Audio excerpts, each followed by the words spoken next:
નમો હરિઘંટાણં નમો સિદ્ધાણં નમો આયર્યાણં નમો જયાણં નમો લોલસવસાહુણાં એસો પંચનમોકારો સર્વપાવપણાસનો મંગલાણં સસંવેસે પરમં હવૈ મંગલમ અજ્ઞાનતિમિરંધાના જ્ઞાનાંજનશલાકયા નેત્રયોન્મિલિतं येन तस्मै श्रीगुरुवे नमः मुखादिव्याकुक्षिरत्नं शब्दजितवर्यात्मजम् राजचन्द्रहं वन्दे तत्त्वलोचनदायकं प्रभु तत्त्वलोचनदायकम्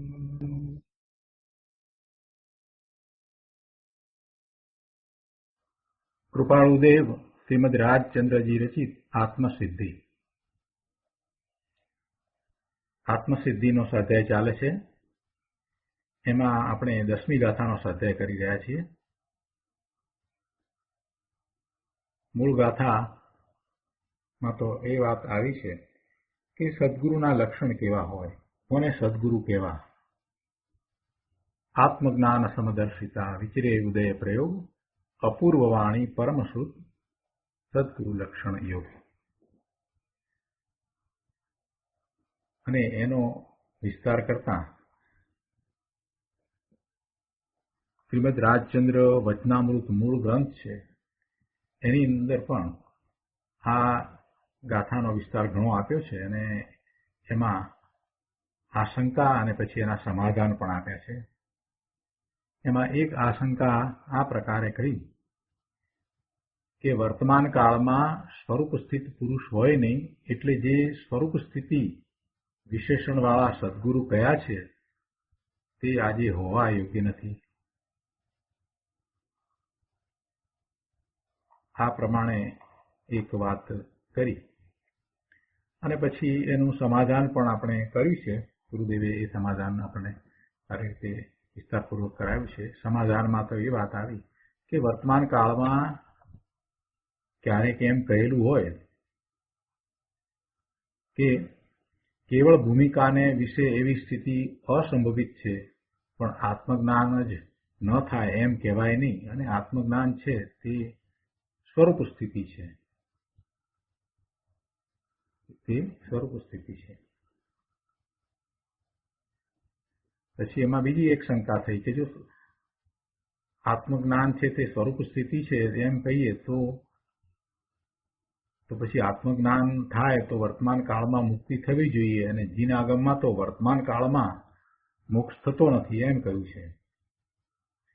અને એમાં પછી એ રીતે સમાધાન આપ્યું કે એ વચન કદાપી એકાંતે એમ જ છે એમ ગણીએ તો પણ તેથી એકાવતારીપણાનો નિષેધ થતો નથી, અને એકાવતારીપણું આત્મજ્ઞાન વિના પ્રાપ્ત થાય નહીં. તો આ વાત આપણે સમજ્યા છીએ. તે પુનરાવર્તન કરી અને આપણે આગળ હવે સ્વાધ્યાય લઈએ. હવે આગળની શંકા એટલે કે આશંકાની વાત આવે છે. તો આપણે આ સ્વાધ્યાય આત્મસિદ્ધિ ઉપર પૂજ્ય ગુરુદેવ કાંજી સ્વામીના પ્રવચનો એ પુસ્તકમાંથી કરી રહ્યા છીએ. તો આ પુસ્તકમાં પાન નંબર 71 એમાં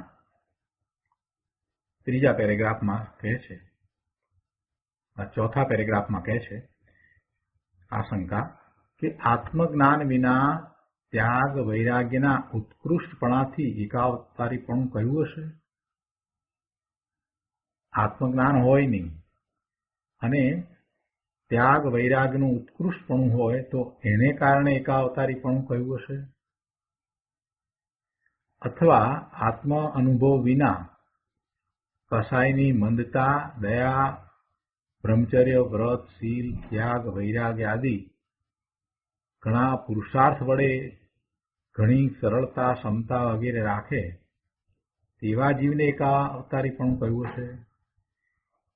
એકાવતારીપણું એટલે કે હવે એક ભાવ પછી મોક્ષે જાય એવું એકાવતારીપણું.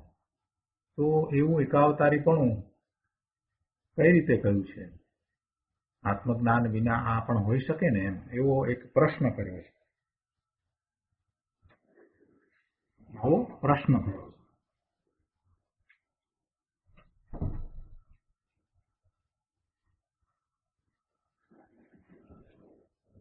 આત્મજ્ઞાન વિના આ બધું હોય તો શુભ ભાવ કહેવાય, પણ એથી કઈ ધર્મની શરૂઆત થતી નથી, મોક્ષ માર્ગની શરૂઆત તો થતી નથી. એટલે સહેલો ઉત્તર તો એ જ છે કે આત્મજ્ઞાન વિના ગમે તેવા મંદ કસાય હોય અને આ બધું શીલ, વ્રત, બ્રહ્મચર્ય હોય તો પણ એ શુભ ભાવ છે. આત્મજ્ઞાન એટલે પોતાનું જ્ઞાન, પોતાના સ્વરૂપનો અનુભવ, પોતાના સ્વરૂપનો અનુભવ થતાં જે જ્ઞાન થાય છે તે આત્મજ્ઞાન છે.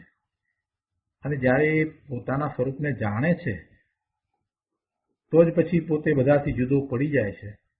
પોતાના સ્વરૂપનું એને મહાત્મા આવ્યું છે ને એવો પુરુષાર્થ કરી અને પોતાના સ્વરૂપને એ અનુભવે છે અને એમ આત્મજ્ઞાન કરે છે તો પછી સહજ વિતરાગતા છે અને સહજ વૈરાગ્યના પરિણામ પણ છે, સહજ ઉદાસીનતા પણ છે, દ્રષ્ટિ આત્મા તરફ પણ રહે છે અને એમ પછી પુરુષાર્થ ઉપડે છે.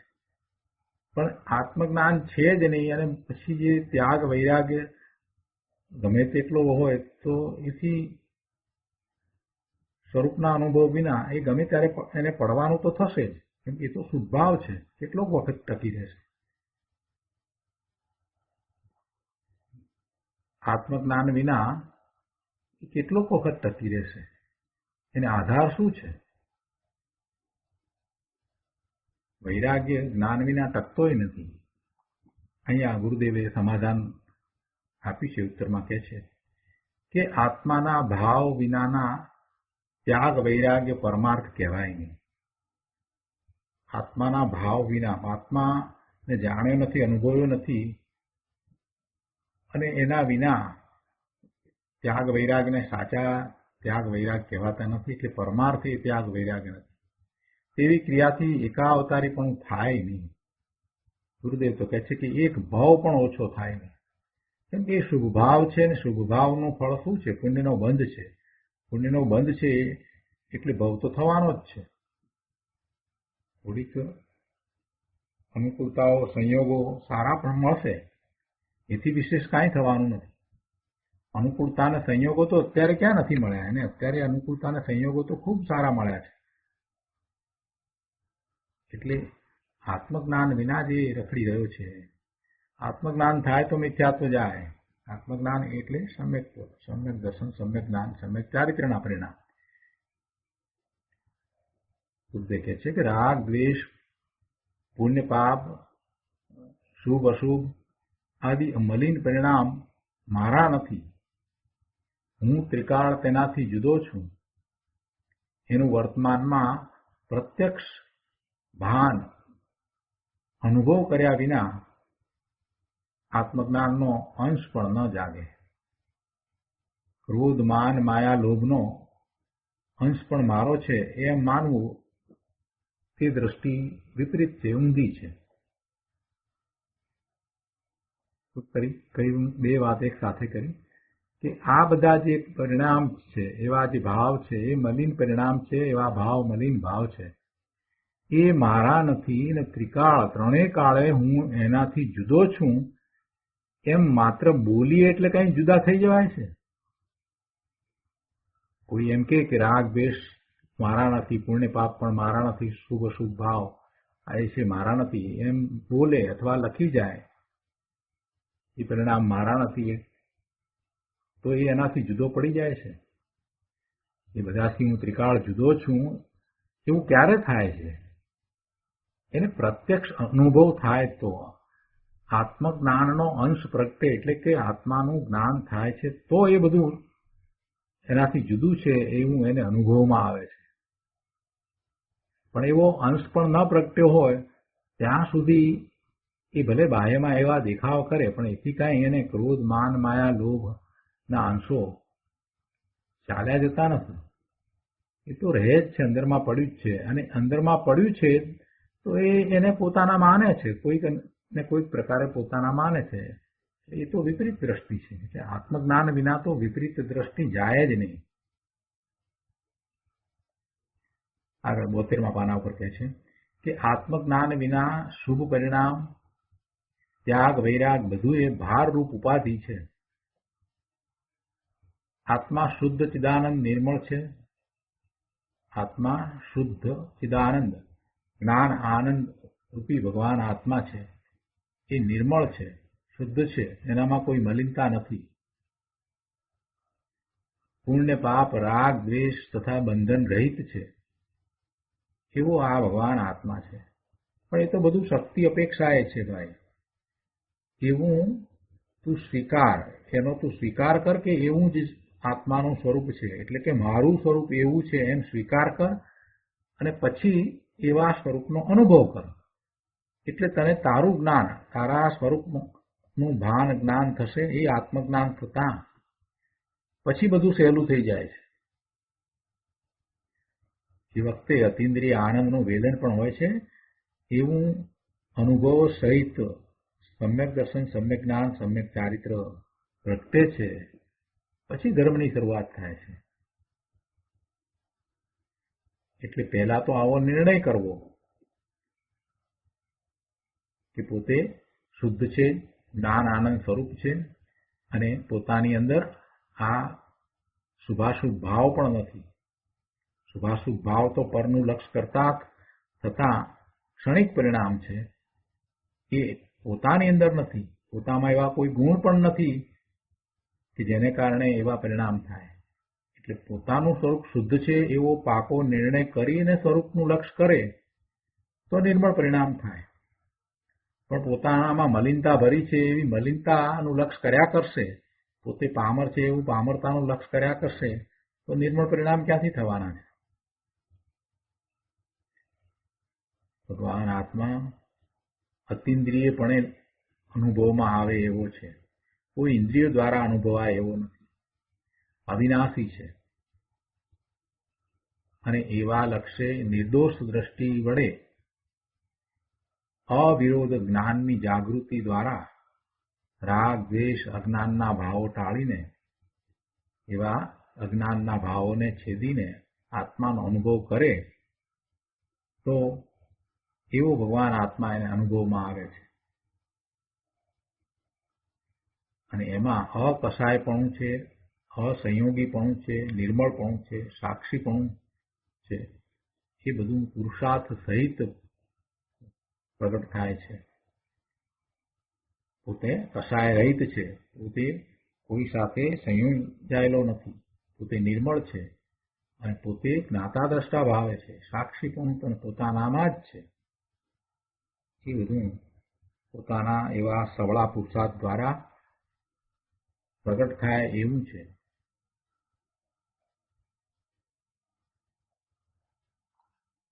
અહીંયા 72માં પાના ઉપર બીજા પેરેગ્રાફમાં કહે છે કે શુભાશુભ ક્રિયા અને શુભનો રાગ અંશે પણ મારો નથી અને આદરણીય નથી. શુભાશુભ ક્રિયા અને શુભનો રાગ અંશે પણ મારો નથી અને આદરણીય નથી. એવી દ્રઢતા કરી અને એવો પુરુષાર્થ કરે, એવી દ્રઢતા કરે પહેલા અને પછી એવો પુરુષાર્થ આદરે અને નિસંદેહ નિર્ણય જીવ જ્યારે કરે ત્યારે પછી એને આગળની ભૂમિકા દેખાય છે. પુણ્ય પરિણામ મારા છે એમ કરીને રહેશે ત્યાં સુધી તો પુણ્ય પરિણામની રુચિમાં જ રહેશે. એટલે શુભભાવથી આગળ વધવાનો જ નથી. પણ શુભભાવ છે તે વચમાં આવે છે, શુભભાવ છે તે વચમાં આવે છે. એ કાંઈ મારું રોકાવાનું સ્થાન નથી. માર્ગે જતા વૃક્ષના છાંયડા આવે એટલે કાંઈ રોકાઈ જવાય નહીં. એક ગામથી બીજે ગામ ચાલીને જવા નીકળ્યા હોઈએ અને વચમાં છાંયડો દેખાય તો છાંયડે બેસી જઈએ તો જ્યાં જવું છે ત્યાં નહીં પહોંચાય ભાઈ. એટલે સ્વરૂપની લક્ષ થયું છે અને સ્વરૂપની પ્રાપ્તિ કરવી છે તો વચમાં એવા શુદ્ધભાવ આવે, પણ શુદ્ધભાવમાં અટકી જઈશ તો ભાઈ શુદ્ધભાવ ક્યારે પ્રગટ કરીશ? એક ગામથી બીજે ગામ જવા નીકળ્યો હોય અને વચમાં જેટલા છાંયડા આવે, જેટલા વૃક્ષો આવે એનો છાંયડો આવે, બધે બેસતો જશે તો પછી જ્યાં પહોંચવું છે ત્યાં ક્યારે પહોંચશે? આપણી દશા આવી જ કંઈક છે. અનંત કાળથી આપણે આવા શુભ ભાવમાં જ અટક્યા છીએ. એટલે જ્યાં પહોંચવું છે, સિદ્ધ દશાને પ્રગટ કરવી છે, ત્યાં પહોંચતા જ નથી. બહુ સમજવા જેવી વાત છે. એટલે ગુરુદેવે વારંવાર આ વાત તો સમજાવી છે કે શુભ ભાવ છે તે અટકવાનું સ્થાન છે. ત્યાં નહીં અટકતા, ભલે વચમાં આવે તો ભલે આવે, શુભ ભાવ આવે જ. વચમાં અશુભ ભાવરૂપ કાંટા આવે એને બદલે શુભ ભાવરૂપ છાંયડા આવે તો આવે, સારી વાત છે. પણ એથી કરીને આપણે ત્યાં રોકાઈ જવાનું નથી. કાંટાના લીધે, અશુભ ભાવરૂપ કાંટાને લીધે થઈ તો વિટંબણા પડે. પણ શુભ ભાવ છે તો એ થાક લાગ્યો હોય તો 2 મિનિટ ઊભા રહેવાનું સ્થાન છે, એમ એ અનુકૂળતા છે. પણ એ કંઈ અટકવાનું સ્થાન નથી. આટલું મનમાં સમજવું જોઈએ કે આ શુભ ભાવ આવ્યા છે, ઠીક છે, હું સ્વરૂપમાંથી બહાર આવ્યો છું, હું મારા સ્વરૂપમાંથી બહાર આવ્યો છું અને આ શુભ ભાવ આવ્યા છે. પણ મારે એમાં રોકાઈ રહેવાનું નથી, મારે ફરી પાછું મારા સ્વરૂપમાં જવાનું છે. જ્ઞાની પુરુષની આવી દ્રષ્ટિ હોય છે. જ્ઞાની પુરુષની દ્રષ્ટિ કેવી છે કે પોતે પોતાના સ્વરૂપે નિર્વિકલ્પ ધ્યાનમાં રહ્યા છે અને ત્યાંથી બહાર આવ્યા છે તો એમને શુભ ભાવ આવે છે, પણ છતાં એ શુભ ભાવમાં રોકાઈ રહેતા નથી. ફરી પાછા શુદ્ધમાં જવાનો પુરુષાર્થ ઉપાડે છે, એમ જ પ્રયાણ કરે છે. એટલે મૂળ જે આશંકા હતી કે આ બધા શુભ ભાવ દ્વારા પ્રાપ્ત કરી શકાય, એનો તો જવાબ મળી ગયો કે એ દ્વારા તો પ્રાપ્ત ન થાય. પણ વિશેષમાં આ પણ સમજાયું કે ભાઈ એ બધા અટકવાના સ્થાન છે. અહીંયા આજ પાના ઉપર ચોથા પેરેગ્રાફમાં ગુરુદેવ સમજાવે છે કે આત્મા ત્રિકાળ જ્ઞાયક શુદ્ધ અવિનાશી છે. આત્મા એટલે હું. અંદરમાં એવો વિચાર કરીને જ સ્વાધ્યાય થાય. આત્મા એટલે હું. શું કહ્યું કે આત્મા ત્રિકાળ જ્ઞાયક, ત્રણેય કાળે જ્ઞાયક, ત્રણેય કાળે શુદ્ધ, ત્રણેય કાળે રહેવા વાળો એટલે અવિનાશી છે. પુણ્ય પાપ રહિત છે. મન વાણી દેહની ક્રિયા રહિત છે. પુણ્ય પાપ રહિત છે. પુણ્ય પાપ પણ એનામાં નથી. અને મન વાણી દેહની ક્રિયા રહિત છે. મન વાણી દેહની ક્રિયા રહિત આત્મા હોય તો પછી આ મન વાણી ને દેહની ક્રિયા દ્વારા જે કંઈ કરવામાં આવે એ આત્માને કઈ રીતે ઉપયોગી થાય? એના દ્વારા જો કોઈને ફાયદો થતો હોય તો દેહ ને મન ને વાણીને ફાયદો થાય. મન વાણી અને દેહની ક્રિયા દ્વારા ફાયદો એને થાય, આત્માને ક્યાંથી થાય? જે એનાથી જુદો છે એને ક્યાંથી ફાયદો થાય?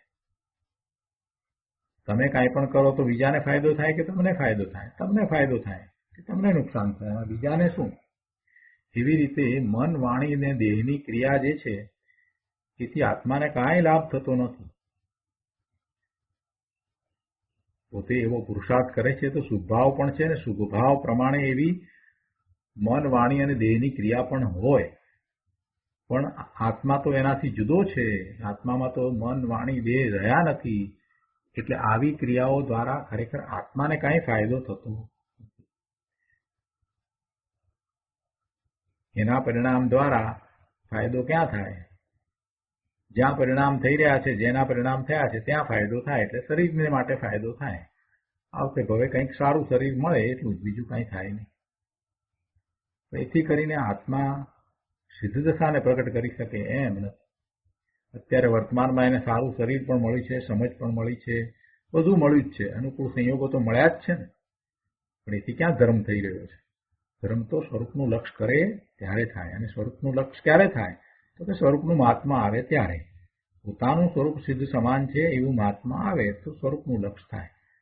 અને ધર્મની સાચી સમજ આવે કે આ શુદ્ધ ભાવ છે એ બંધનું કારણ છે, એ શુદ્ધ ભાવ નથી. અને શુદ્ધ ભાવ જે છે એ નિર્જરાનું કારણ છે, એ બંધનું કારણ નથી. આટલી સાદી સમજ આવે તો એનો પુરુષાર્થ સાચો થાય. પણ મૂળમાં જ ભૂલ છે. હજી તો મોટી ભૂલ તો મૂળમાં પડી છે કે શુદ્ધ ભાવને ધર્મ સમજે અને શુદ્ધ ભાવ સાથે રહેલી મન, વાણી અને દેહની ક્રિયા છે એનાથી પોતાને કે આત્માને લાભ થાય એવું સમજે છે. એટલે એના વિશે આ બધી વાત વારંવાર ગુરુદેવ કરી રહ્યા છે. કેમ કે અનાદિના આવા ઊંધા સંસ્કારને ઊંધી માન્યતાઓ સહિત એ રહ્યો છે ને, એટલે એને એ છોડાવવું છે. એટલા માટે વારંવાર એક વાત કરે છે. આત્માની અંદર શું છે અને શું નથી એ બરાબર સ્પષ્ટ કરી લેવું જોઈએ.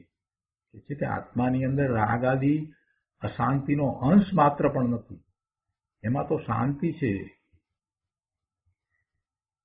એવા સ્વસન્મુખ નિઃશંક ભાવ જ્ઞાન બળ વડે પ્રગટ કરે તે અંતરવીર્યના સામર્થ્યથી ભવના અભાવનો અપૂર્વ ભાવ છે.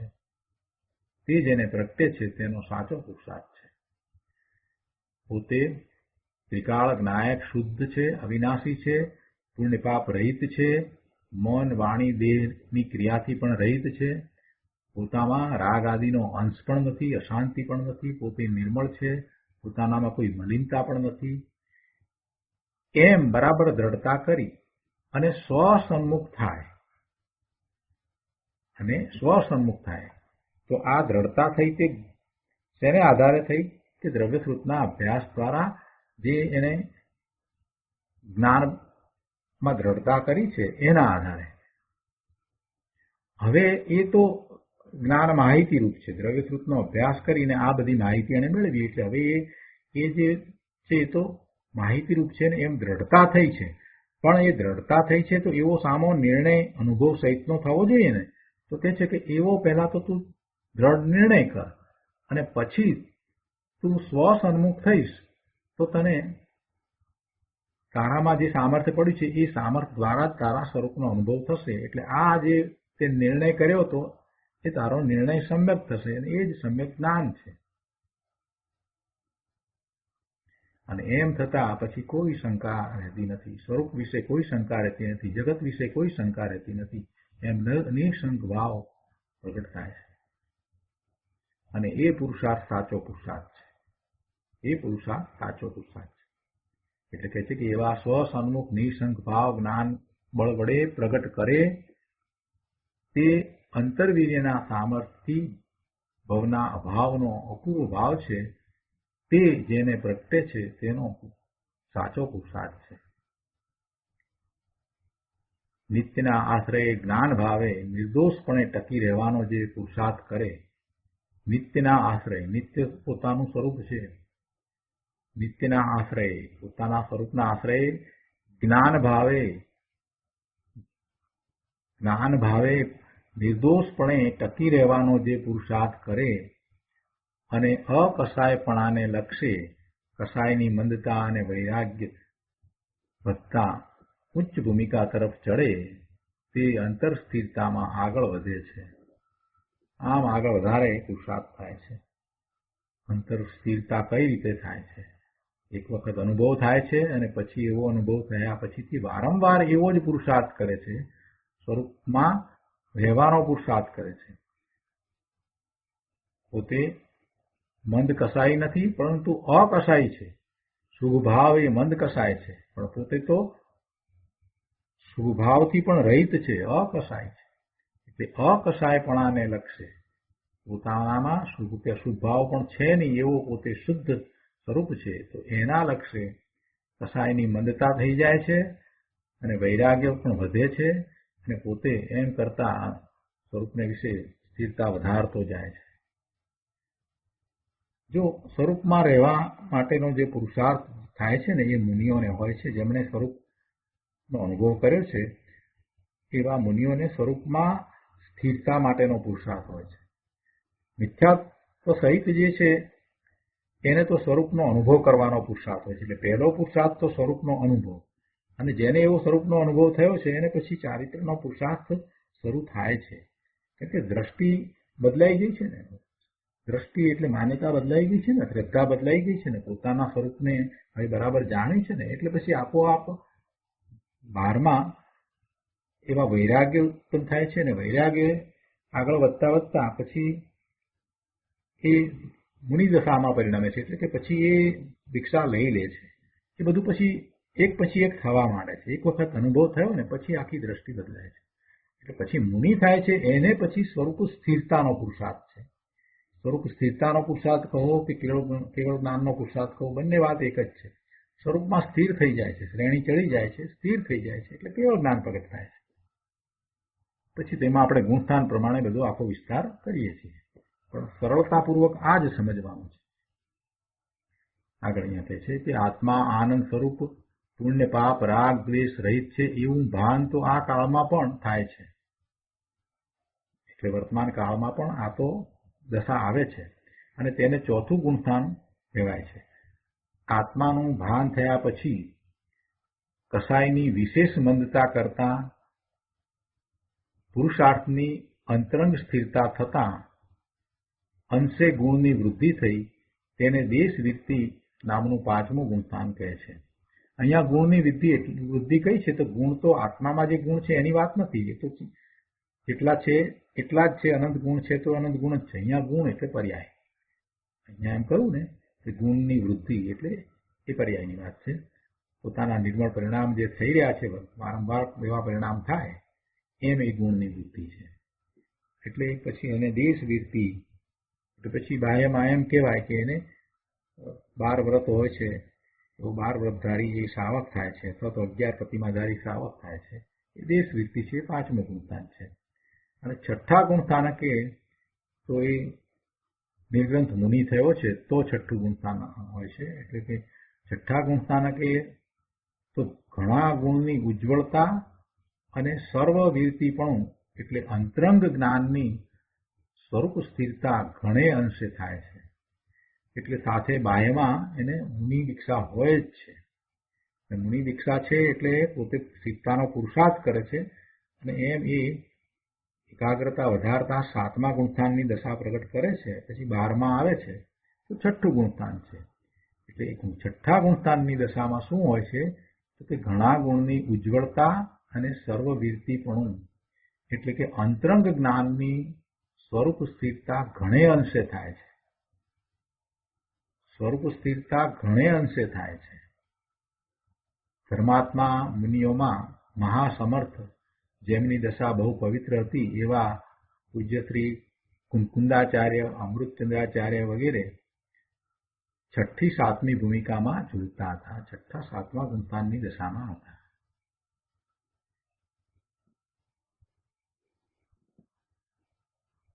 આગળ કહે છે કે સમયસારની છઠ્ઠી ગાથામાં કહ્યું છે કે આત્મા ત્રિકાળ જ્ઞાયક એક રૂપ છે. તેમાં પ્રમત અપ્રમતના બે ભેદ પડે તેવો આત્મા નથી. પ્રમત પણ નથી અને અપ્રમત પણ નથી એમ ત્યાં છઠ્ઠી ગાથામાં કહ્યું છે. હવે એમ કહેનાર મહામુનિવર આચાર્ય મહારાજ કુંદાચાર્ય ભગવાન આત્મજ્ઞાનની સ્થિરતામાં રહેતા હતા.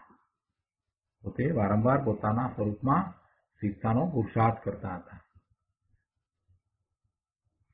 હવે એવા મુનિ જ્યારે છઠ્ઠું ગુણસ્થાન છે તો એ પ્રમત દશા કહેવાય અને સાતમું ગુણસ્થાન છે તે અપ્રમત દશા છે. પ્રમત એટલે પ્રમાદ. પ્રમાદ કેટલો? છઠ્ઠા ગુણસ્થાને આવ્યા તો પ્રમત કહ્યું તો એમાં પ્રમાદ કહેવાય. તો પ્રમાદ કેટલો? તો કે સ્વરૂપમાંથી ચ્યુત થયા છે એટલો પ્રમાદ કહેવાય. સ્વરૂપને વિશે રહ્યા છે તો કોઈ પ્રમાદ નથી, અપ્રમત દશા છે.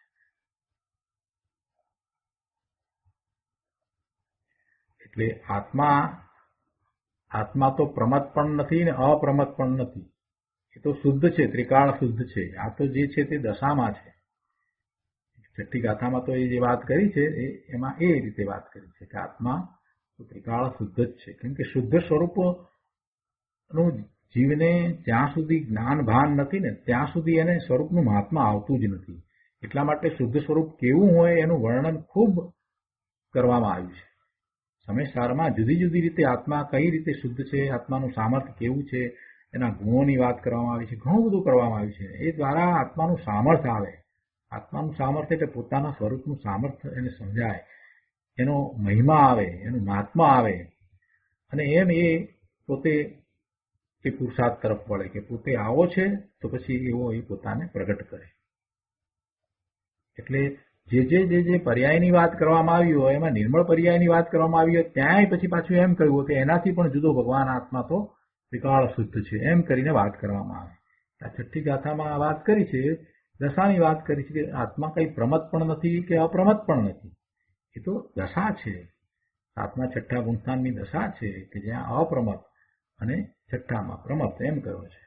એટલે કહે છે કે એને સમજાવ્યું છે અહીંયા કે ક્યારેક ક્વચિત પૂર્વ કર્મના પહેલા જે કર્મ જે બંધાયા એના ઉદય આવે છે, તો ક્વચિત પૂર્વ કર્મના ઉદય આવે અને ઉદયમાં જોડાવાથી અસ્થિરતા થઈ.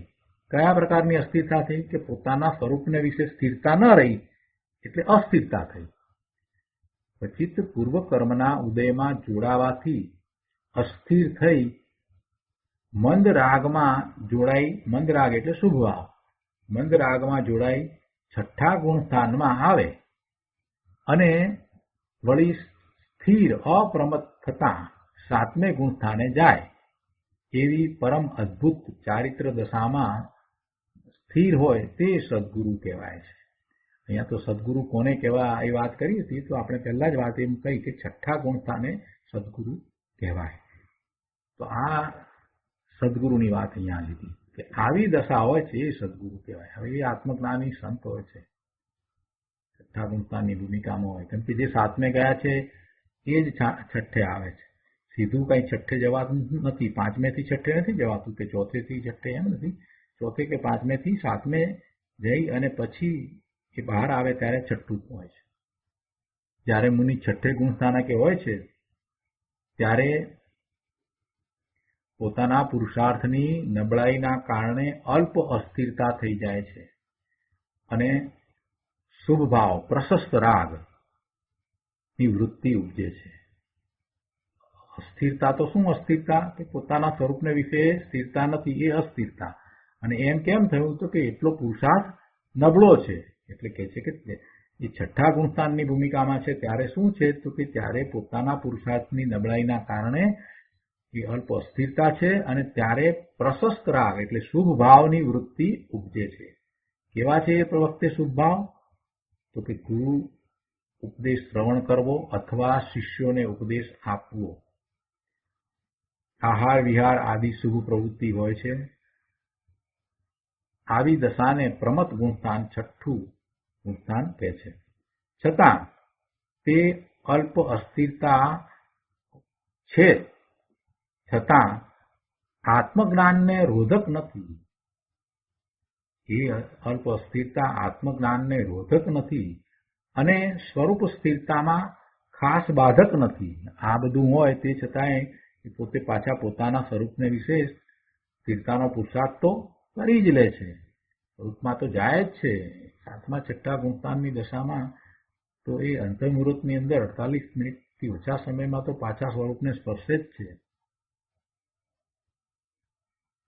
હવે આના સ્થાને કોઈ માત્ર કસાયની મંદતા કે શુભભાવ રાખે અને બાહ્યમાં એવો વૈરાગ્ય હોય, બાહ્યમાં ત્યાગ કરી અને પછી પોતે સાધુ જેવું જ એમ કે જીવન અમે જીવીએ છીએ એમ માની રહ્યો હોય અને બાહ્યમાં એને કદાચ દીક્ષા પણ લીધી હોય પણ આત્મજ્ઞાન હોય જ નહીં, સ્વરૂપનું લક્ષ્ય જ નથી, સ્વરૂપમાં જવાનો પુરુષાર્થ નથી, તો પછી એમને ગુરુ પણ હોય નહીં. આત્માના ભાન વિના, આત્માના જ્ઞાન વિના ગુરુપણું ધારણ કરે તો એમ હોઈ શકતું નથી. એ ગુરુ કહેવાય નહીં, એને ગુરુ કહેવાય નથી, એ સદગુરુ નથી, એ સદગુરુ નથી.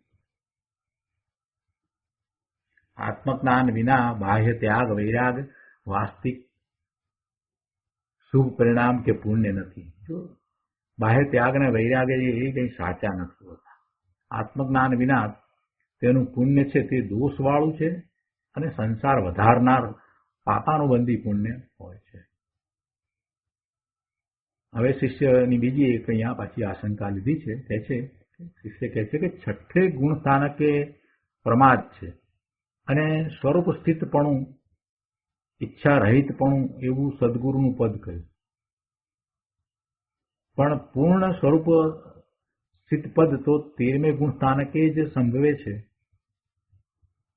શું વાત કરી કે છઠ્ઠે ગુણ સ્થાનકે પ્રમાદ છે અને સ્વરૂપ સ્થિતપણું, સ્વરૂપમાં સ્થિરતા, ઈચ્છા રહિતપણું એવું સદગુરુનું પદ પણ કહ્યું.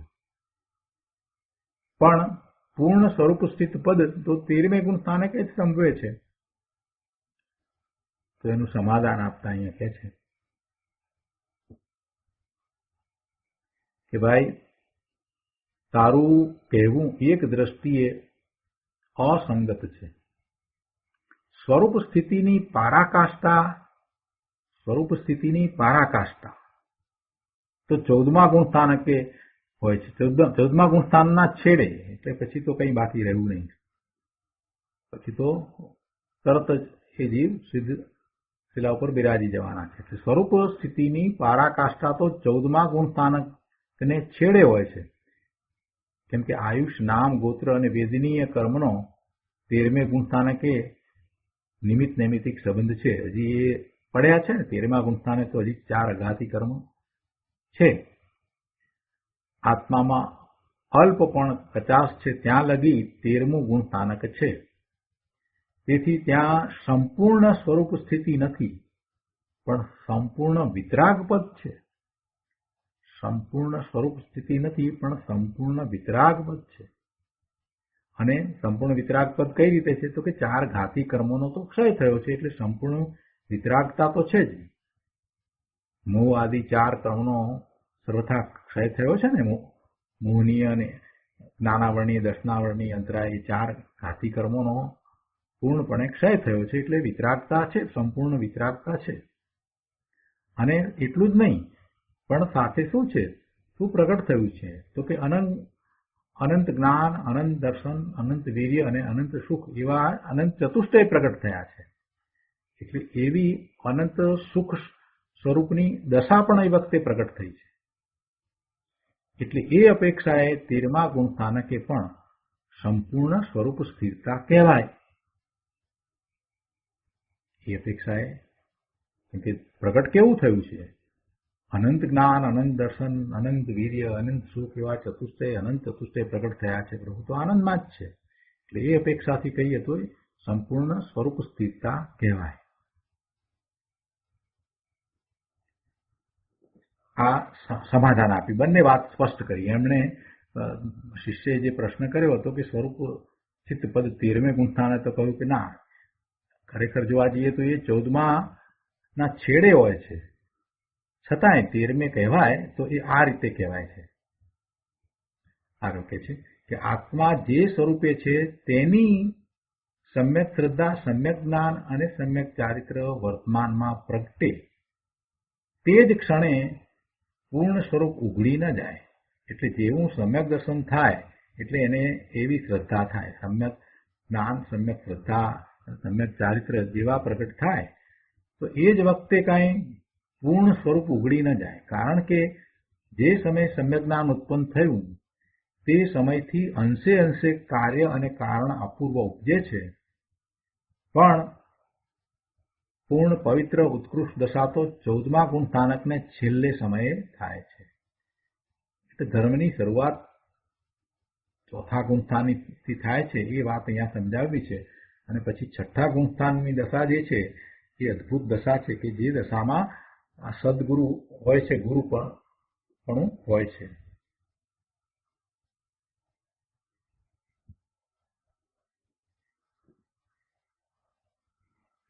શું કહે છે અહીંયા કે આગળ અહીંયા સમજાવે છે કે આત્માની કેવળ જ્ઞાન દશા પૂર્ણ થવા છતાં વેદની આદિ 4 અઘાતી કર્મો 13મે ગુણ સ્થાને પણ બાકી રહે છે. આયુષ્ય, નામ, ગોત્ર, વેદનીય એ 4 અઘાતી કર્મો છે એ 13મા ગુણ સ્થાને હજી બાકી રહ્યા છે. એટલે 13મે ગુણ સ્થાનકે ભાવ મોક્ષ છે પણ દ્રવ્ય મોક્ષ નથી.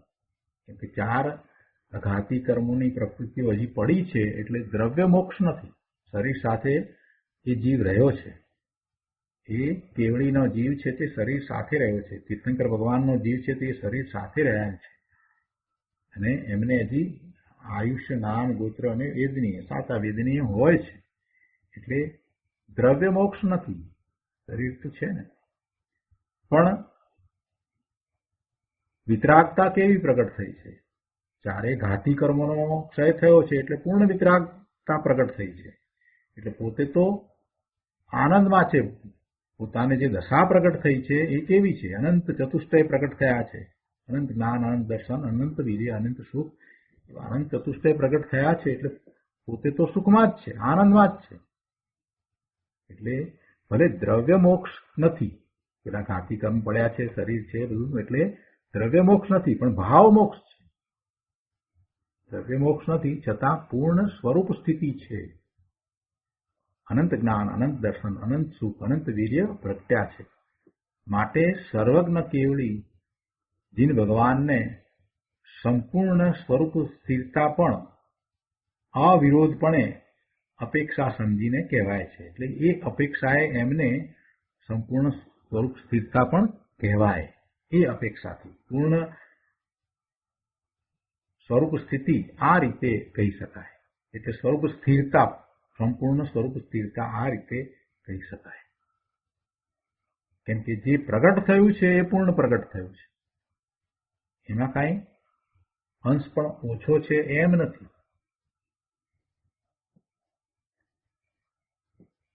આત્મા જે શુદ્ધ સ્વરૂપે છે તેનું જ્ઞાન થતા અંશે સ્વરૂપ સ્થિરતા પ્રગટે અને પુરુષાર્થ વધતા, સ્થિરતા વધતા મોહનીય કર્મનો સર્વથા અભાવ થતા અનંત સુખ પ્રગટે.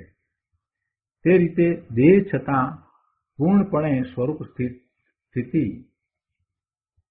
13મા ગુણસ્થાનકે હોય એમ આ અપેક્ષાથી કહી શકાય છે. એ વાત સમજાય. અહીં શિષ્ય કહ્યું કે ગુરુ, અંતરંગ ઘાતી કર્મ તો ટળી ગયા છે પણ બાહ્ય સંયોગો હજી ઊભા છે. યોગ ગુણની અશુદ્ધ દશાના કારણે સાતા અસાતાના એક સમયવર્તી પરમાણુ આવે અને જાય છે. માટે અવ્યાબાદ સ્થિતિ ન કહેવાય. માટે તમે 13મે ગુણસ્થાનકે સ્વરૂપ સ્થિરતા પૂર્ણપણે કહી તે બરાબર નથી. હવે શિષ્ય એ વાત બીજી રીતે કરી. હવે એ શિષ્ય કહે છે કે આ રીતે 13મા ગુણસ્થાને કહો છો સ્વરૂપ સ્થિરતા, એ વાત બરાબર નથી, પણ 14મા ગુણસ્થાનના છેલ્લે સમયે પૂર્ણપણે સ્વરૂપ સ્થિરતા કહો. શિષ્યને વાત હવે એ રીતે બેસી ગઈ છે એટલે એ રીતે હવે વાત કરે છે. કેમ કે હજી યોગ છે, શરીર છે, એટલે એ અપેક્ષાથી હજી વાત કરે છે. એમાં શું થાય છે કે સાતા વેદનીય કર્મ જે છે તે એક સમયનું બંધાય છે. કેમ કે હવે પ્રભુને જે કર્મનો બંધ પડે એ કર્મના બંધમાં સ્થિતિબંધ અને અનુભાગ હોતા નથી, માત્ર પ્રદેશ અને પ્રકૃતિ બંધ. હવે પ્રકૃતિ બંધમાં આપણે સાતા વેદનીયનો બંધ પડે તો એને સ્થિતિ નથી હોતી, એટલે કે એક સમયનું હોય છે. એક સમયનો બંધ બીજા સમયે તો એ સાતા ભોગવાઈ અને ખરી જાય. એટલે પ્રભુ તો સાતામાં જ હોય છે, એમને સાતા વેદનીના એક એક સમયના બંધ પડે ને એ ભોગવાઈ જાય અને છૂટી જાય. કેમ કે એને જે કર્મ જે છે એને સ્થિતિ નથી હોતી. આપણે સમજીએ છીએ કે સ્થિતિ બંધ, અનુભાગ, પ્રકૃતિ, પ્રદેશ એમ 4 પ્રકારે બંધ પડે. કોઈ પણ કર્મનો બંધ પડે તો હવે એમાં જે અનુભાગ અને સ્થિતિ એનું કારણ તો કસાય છે. તો પ્રભુને હવે કસાય નથી, અને છતાં જો બંધ પડે તો કેવો બંધ પડે? માત્ર પ્રદેશ બંધ અને પ્રકૃતિ બંધ. તો એ વેદનીય કર્મનો એટલે સાતા વેદનીયનો બંધ એક સમયનો પડે. એની સ્થિતિ વધારે હોય, બીજા સમયમાં એ ભોગવાઈને ખરી જાય છે. છતાંય આટલો યોગ છે ને એટલે એ અપેક્ષાથી એમ પણ કહેવાય. કેમ કે એ વખતે સાતા અસાતાના એક સમય પરથી પરમાણુ આવે અને જાય છે. અસાતા તો એમાં કંઈ થતી નથી પ્રભુને તો. પણ આપણે પહેલા એ વાત સમજી ગયા છીએ કે પ્રભુનું શરીર છે તે કેવું છે, એ શરીરની અંદર એવા પરમાણુઓ આવે છે, એટલે એમને કંઈક આહાર લેવાની જરૂર પડતી નથી. એ વાત આપણે સમજ્યા છીએ. પરમ ઔદારિક શરીર છે તેવા પરમ ઔદારિક શરીરને અનુરૂપ એવા પરમાણુઓ આવે છે, અને એમ એ લાખો કરોડો વર્ષો સુધી પણ એ શરીર તો ટકી રહે છે. એ અગાઉના સ્વાધ્યાયમાં એ વાત આવી ગઈ છે. અહીંયા હવે આગળ કહે છે કે ઘણા જીવો માને છે કે આત્મજ્ઞાન થયું તે સાથે જ દેહ અને દેહ સાથે રહેલા કર્મ આવરણો સર્વથા ટળી જાય. આત્મજ્ઞાન થાય એટલે બધું ટળી જાય? ભાઈ એમ ન હોય. આત્મજ્ઞાન થયું તે સાથે જ બધા શરીરની અંદર ફેરફાર થઈ જાય અને મુનિ દશાએ આવી જાય અને બધું થઈ જાય, એવું બનતું નથી ભાઈ. એવું ન હોય. ઘણાની આવી ઊંધી માન્યતા છે.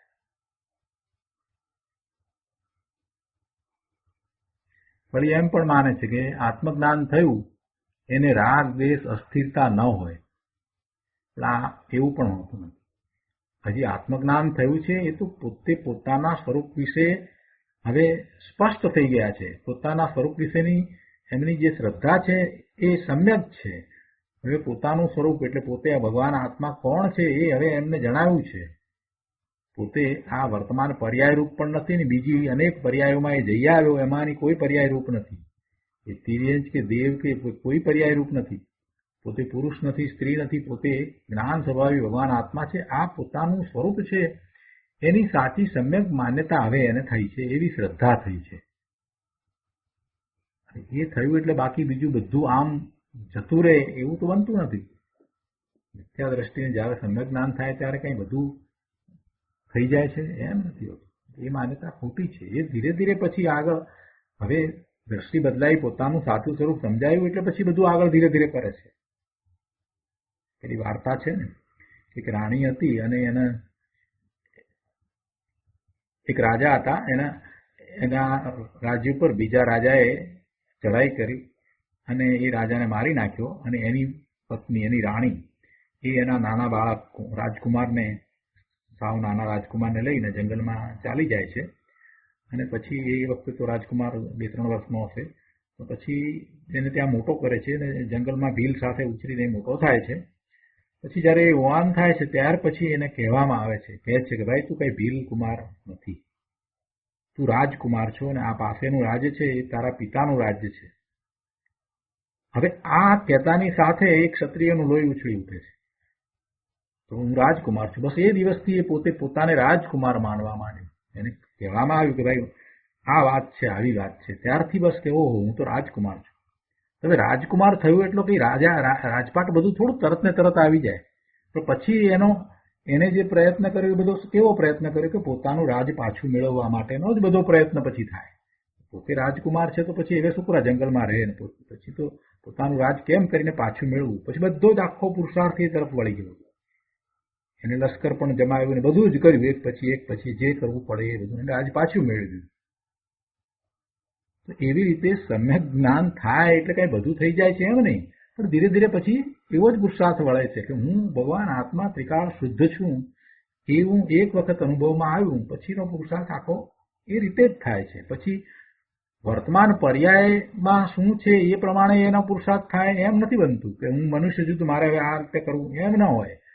પોતાની જે અત્યારે વર્તમાન દશા છે એ પ્રમાણે પછી પુરુષાર્થ નથી થતો. એ બધું તો એ દ્રષ્ટાભાવે જુએ છે કે આ થાય છે તે થાય છે, એથી તો હું જુદો છું, હું તો ભગવાન આત્મા છું. ને દ્રષ્ટિ વારે વારે સ્વરૂપ તરફ જાય છે. એટલે સમ્યક દર્શન થયું ત્યારથી વાત આખી પલટાઈ ગઈ. પછી જ સાચો પુરુષાર્થ ઉપડે છે. ત્યાં સુધી એ જાણતો જ ન હોય કે પોતે કોણ છે ત્યાં સુધી એ શું પુરુષાર્થ કરવાનો હતો. એ પેલો રાજકુમાર જ્યાં સુધી જાણતો જ નથી કે પોતે રાજકુમાર છે, ક્ષત્રિય કુમાર છે, આ રાજ એનું છે, આ બધી વાત એ જાણતો જ નથી ત્યાં સુધી ક્યાંથી પુરુષાર્થ કરવાનો હતો, શું કરવાનો હતો? કાંઈ નહીં, એનો વિકલ્પ ના આવે એવા કે આ રાજ હું લઈ લઉં એવું. અને પછી જયારે જાણ્યું ત્યારે તો પછી તો ચેન નથી પડતું કે હું કેમ કરીને એ લઈ લઉં, મારી વસ્તુ કેમ કરીને પાછી પ્રાપ્ત કરું. સમ્યક દર્શનમાં એવું જ છે કે સમ્યક દર્શન થયા પછીથી તો લગ્ની એની જ લાગી રહે છે કે કેમ કરીને પૂર્ણ શુદ્ધ સ્વરૂપને પ્રગટ કરવું. પછી એવી જ લગ્ની લાગે. પણ એમાં સમય જાય કે ન જાય? સમ્યક દર્શન થયું એટલે બધું થઈ જાય છે. અહીંયા એ વાત ગુરુદેવે સરસ રીતે સમજાવી છે.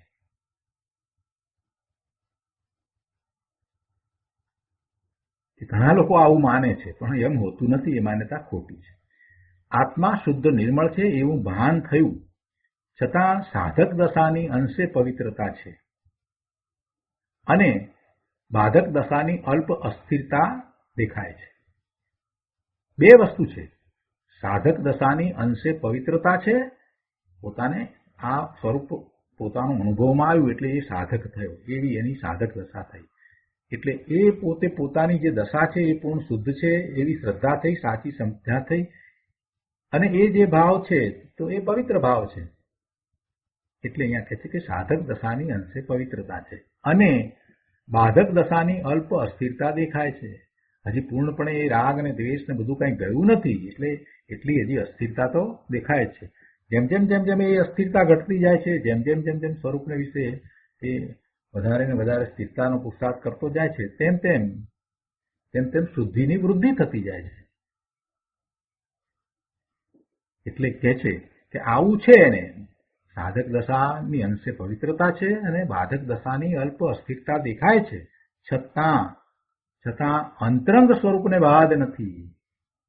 અંતરંગ અભિપ્રાયમાંથી મિથ્યા માન્યતાનો, રાગ દ્વેષ મોહનો અભાવ થયો છે. અંતરંગ પોતાના સ્વરૂપ વિશે હવે કાંઈ વિપરીત શ્રદ્ધા નથી. અજ્ઞાન ભાવ ટળી ગયો છે. હવે ભ્રમણા નથી રહી. અજ્ઞાન અને ભ્રમણાનો અભાવ થયો છે. રાગ અને દ્વેષ ને મોહ ને આ બધું જે છે એ પોતાના સ્વરૂપમાં નથી, એ તો સ્પષ્ટ છે. ભલે હજી એને એવો પુરુષાર્થ નથી, પુરુષાર્થની એટલી નબળાઈ છે એટલે હજી એ શુભ ભાવે થાય કે કોઈક વાર અશુભ ભાવે પણ થાય, એને કંઈક હજી કસાય પણ હોય, પણ એ પોતાનું સ્વરૂપ છે એમ એ નથી માનતા. હવે એટલું ફેર પડી ગયો. જ્ઞાની થયા એટલે એ બધા જે કસાય ભાવ છે, રાગ દ્વેષના ભાવ છે, એ બધા ભાવ છે છતાંય પોતાના નથી. એની સાથે પછી જોડાતા નથી, વધારે આગળ એ ચાલતું નથી. કોઈ પણ પ્રકારે શુભ કે અશુભ ભાવ થયો હોય તો પછી આગળ લંબાતો નથી, એની તીવ્રતા એટલી થતી નથી. અનંતાનુબંધી કસાય ગયો છે ને.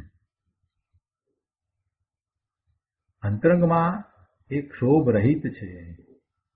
આ સાધક સ્વભાવનું સ્વરૂપ સમજવામાં ઘણો ઊંડો ન્યાય સમાઈ જાય છે. આ વાતને બરાબર સમજવાની જરૂર છે.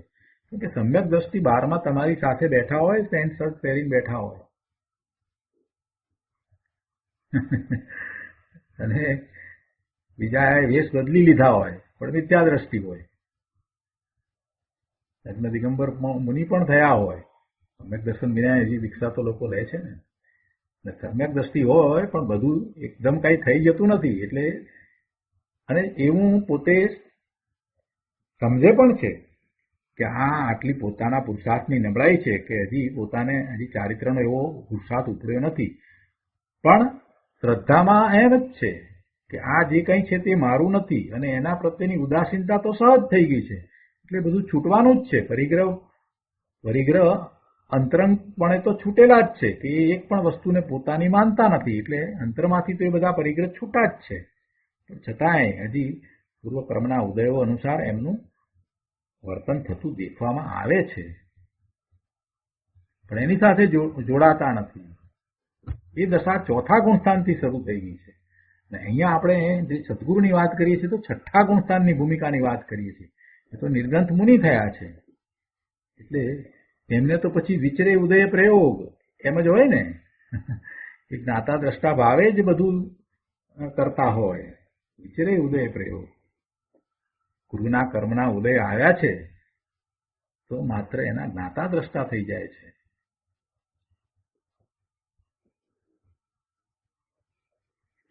એટલે ગુરુદેવે કહે છે કે આ બધી વાત આ સાધક સ્વભાવમાં દ્રષ્ટિ સમ્યક થઈ ગઈ છે, મોટી વાત છે. શ્રદ્ધા સમ્યક થઈ ગઈ છે, બહુ મોટી વાત છે. ભલે બહારમાં તમને એનું ચારિત્ર ન દેખાય એટલે તમે એને સમજવામાં અન્યાય ન કરશો. એટલે કહે છે કે આ સાધક સ્વભાવનું સ્વરૂપ સમજવામાં ઘણો ઊંડો ન્યાય સમાય છે.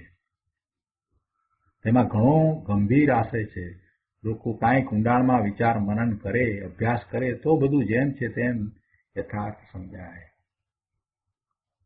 સરસ અહીંયા આગળ વાત કરી છે કે હું કેવળ જ્ઞાન માત્ર છું, એટલે પરપણે નથી, એવું નિસંદેહ ભેદ વિજ્ઞાન આત્માને સદાય પરધર્મોથી અસંગ જાણે છે. નિર્દોષ અભિપ્રાય, રાગના સાથ વિનાનું જ્ઞાન, અતિન્દ્રિય અનુભવ સહિત પ્રતીતિ, જેને સમ્યક દર્શન કહે છે, તેવી સુપાત્ર દશા ગૃહસ્થ વેશમાં પણ હોય છે. આ સમ્યક દ્રષ્ટિના લક્ષણો જણાવ્યા અને કહે છે કે ગૃહસ્થ વેશમાં આવું સમ્યક દ્રષ્ટિપણું સમ્યક દર્શન હોય છે.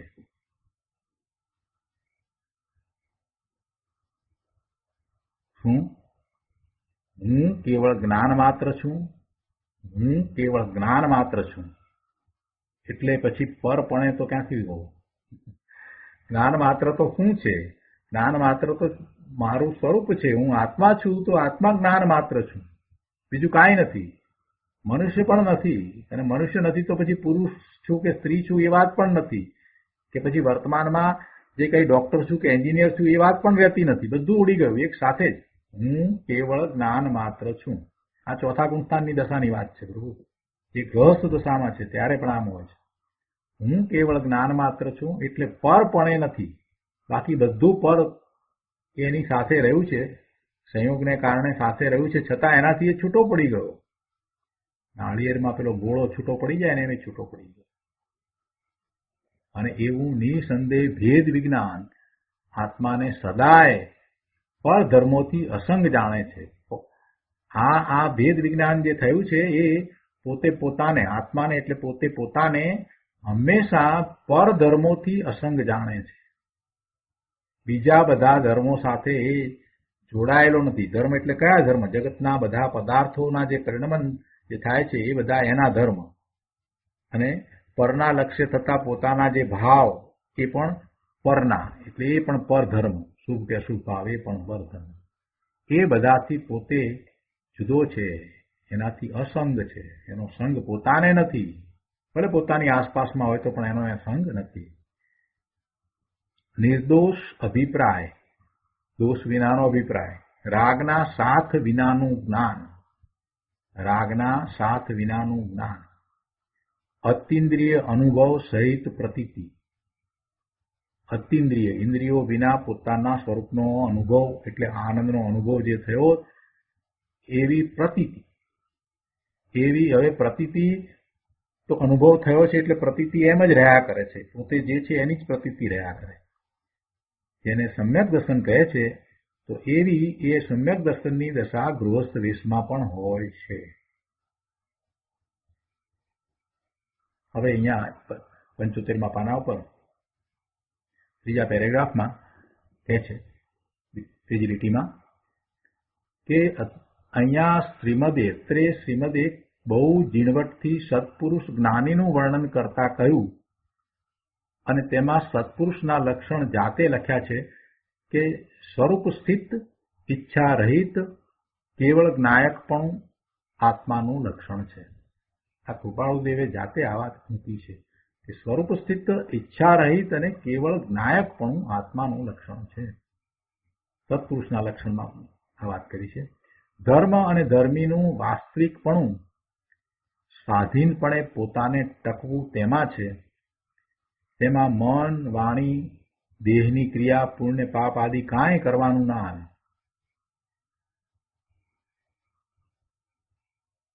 ધર્મી અને ધર્મીનું વાસ્તવિકપણું સ્વાધીનપણે પોતાપણે ટકવું એમાં છે.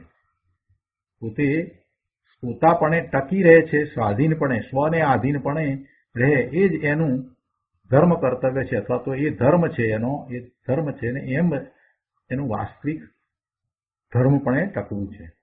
એમાં ક્યાંય એમ વાત ના આવી કે આ દેહની ક્રિયા અમુક હોવી જોઈએ, કે આ અમુક પ્રકારના પુણ્ય હોવા જોઈએ, કે એવું કંઈ કરવું જોઈએ, એવી તો કોઈ વાત છે જ નહીં. એટલું જ નહીં, પણ આગળ એ પણ ના આવ્યું કે જગતની ભૂગોળ જાણવી, આટલા શાસ્ત્રો જાણવા, આટલી ક્રિયા કરવી, એમ પણ ના આવ્યું. ધર્મ ક્યાં બતાવ્યો? પોતાના સ્વરૂપમાં સ્થિરતાને ધર્મ બતાવ્યો. પોતાના સ્વરૂપના સ્થિરતા અને ધર્મ બતાવે છે. કૃપાળુદેવે આ વાત કરી છે. એટલે વાત તો આ જ રહી, પોતાના સ્વરૂપને સમજવાની જ વાત રહી. પોતાનું જે સ્વરૂપ જેમ છે તેમ એ સમજે એ જ વાત કૃપાળુદેવે વાત લાવીને મૂકી દીધી. એટલે આપણે જે કૃપાળુદેવના વચનામૃત મૂળ પુસ્તક ત્યાં આત્મસિદ્ધિ આપી છે ત્યાં જે વર્ણન આપ્યું છે અને જે સમજાવ્યું છે એમાં આ વાત આ રીતે સમજાવવામાં આવી. ગુરુદેવે આ રીતે સમજાવી અને ત્યાં જે વાત છે એ પણ અત્યારે આપણે લઈ લઈએ છીએ.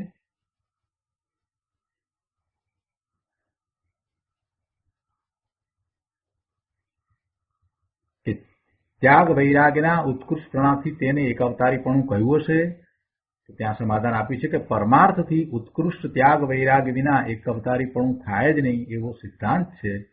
અને વર્તમાનમાં પણ ચોથા, પાંચમા અને છઠ્ઠા ગુણસ્થાનકનો કશો નિષેધ છે નહીં અને ચોથે ગુણસ્થાનકેથી જ આત્મજ્ઞાનનો સંભવ થાય છે. પાંચમે વિશેષ સ્વરૂપ સ્થિતિ થાય છે, છઠ્ઠે ઘણા અંશે સ્વરૂપ સ્થિતિ થાય છે. પૂર્વ પ્રેરિત પ્રમાદના ઉદયથી માત્ર કંઈક પ્રમાદ દશા આવી જાય છે, પણ તે આત્મજ્ઞાનને રોધક નથી, ચારિત્રને રોધક છે. આત્મજ્ઞાનને રોધક નથી, ચારિત્રને રોધક છે. એટલે કે હજી એમાં ચારિત્ર હજી પ્રગટ નથી થતું. અને પછી આગળ અહીંયા વાત લીધી છે આશંકા કે અત્રે તો સ્વરૂપ સ્થિતિ એવું પદ વાપર્યું છે અને સ્વરૂપ સ્થિત પદ તો 13મે ગુણસ્થાનકે જ સંભવે છે. તો એના સમાધાનમાં અહીંયા એમ કહ્યું કે સ્વરૂપ સ્થિતિની પારાકાષ્ઠા તો 14મા ગુણસ્થાનકે ને છેડે થાય છે. જેમ કે નામ, ગોત્ર આદિ 4 કર્મનો નાશ ત્યાં થાય છે. તે પહેલા કેવળીને 4 કર્મનો સંગ છે. તેથી સંપૂર્ણ સ્વરૂપ સ્થિતિ તો 13મે ગુણસ્થાનકે પણ ન કહેવાય અને 14મે હોય. આ બધી વાત આપણે ત્યાં સમજ્યા છીએ. અને હવે આગળની આશંકા અને એના સમાધાન અને તે પછી એની ઉપર પૂજ્ય ગુરુદેવે જે વિસ્તાર કરીને સમજાવ્યું છે એ બધું આપણે આવતા સ્વાધ્યાયમાં કરીશું. આજનો સ્વાધ્યાય અહીંયા સુધી રાખીએ છીએ. હવે સુખધામ બોલીએ. સુખધામ અનંત સુસંગ